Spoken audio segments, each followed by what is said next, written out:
Kalingang walang kapalit, serbisyong totoo ang hatid. Asenso, One Ilocos Sur Health Caravan, isang ligtas na araw. Nandito tayo ngayon sa Santa Catalina, Ilocos Sur para sa isang medical and dental mission.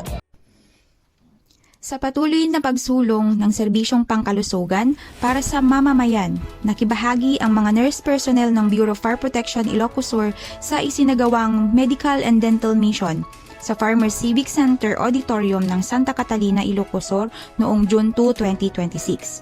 Sa pangunguna ni Fire Senior Superintendent Ramel B. Borja, Provincial Fire Marshal ng Ilocos Sur, nagsilbing karagdagang lakas manggagawa ang mga BFP nurses upang matiyak ang maayos, mabilis at organisadong pagdaraos ng nasabing aktibidad.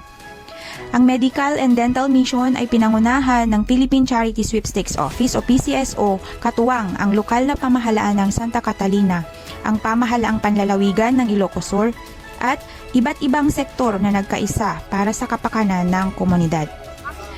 Daan-daang mamamayang lokal ang nabigyan ng iba't ibang serbisyong medikal at pangkalusugan, kabilang ang konsultasyong medikal, dental services at iba pang health interventions na naglalayong mapabuti ang kalagayan ng kalusugan ng bawat residente.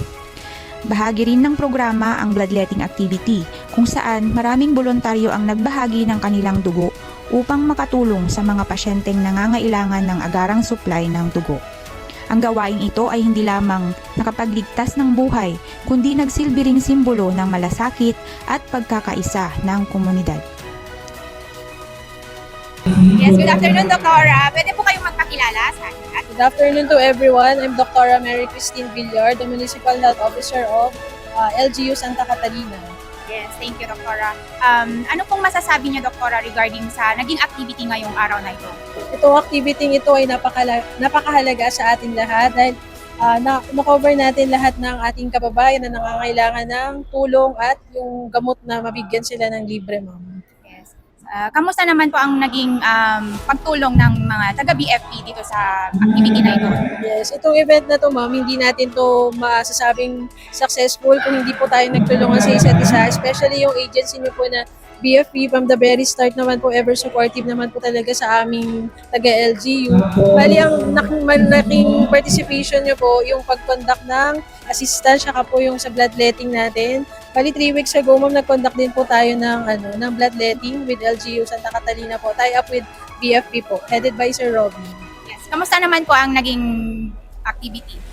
During that event po, successful po siyang naitawid kasi marami po tayong na donor.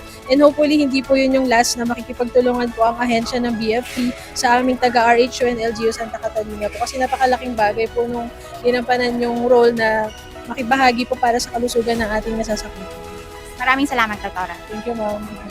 Sa pamamagitan ng mga ganitong inisyatibo, patuloy na ipinapakita ng Bureau of Fire Protection Ilocos Sur ang kanilang dedikasyon hindi lamang sa pagprotekta laban sa sunog, kundi maging sa pagsuporta sa mga programang nagtataguyod ng kalusugan, kaligtasan at kapakanan ng mamamayan.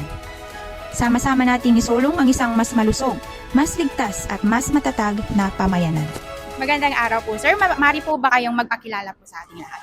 Ako po si Eugene Rapanot, kasalukuyang Local Chief Executive dito sa Santa Catalina, Ilocos Sur. Yes. Ano pong masasabi niyo sa naging activity today? Yes, sir. Katulad ng sinabi ko kanina, it is a precedent-setting activity dahil I think dito pa lang sa Santa Catalina nangyari itong collaboration ng national, yung PCSO, Department of Health, yung provincial government ng Ilocos Sur at yung Ilocos Sur One Health Caravan. Nandito rin yung mga private sector katulad ng Rotary Club, yung Ilocos Sur Medical Society, yung Metro Vegan Cooperative, at nandito rin yung mga religious sector, yung Parish Pastoral Council, yung Knights of Columbus, at saka Social Action Ministry ng parokya ng Santa Catalina. So, this is precedent setting, and I think matagal na naman para magaya o ma-equal itong medical, dental, and optical mission na ginanap ngayon na pinangunahan ng Office of the President, ng Philippine Charity Sweepstakes Office at ang Philippine Provincial Government ng Ilocos Sur. Kamusta po ang naging partisipasyon ng Bureau of Fire Protection sa activity na to, sir? Ito ay maliit lang na kung ikukumpara mga sa pang-araw-araw na ginagawa ng Bureau of Fire Protection dito sa Santa Catalina, hindi ito yung masabi natin na malaki. Mas malaki yung araw-araw na lang ginagawa na tumutulong sa local government unit na hindi na lang sa pagpapalaganap yung paano makaiwas sa sunog or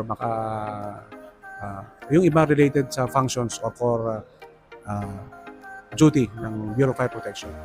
Pero nandyan laging 24 hours sila kung mayroong requirement for mga rescue and relief operations, yung mga tinatakbo sa hospital, yung in the implementation ng mga municipal ordinances, especially on environment, katulad ng pagpigil, pagsawata doon sa open waste burning.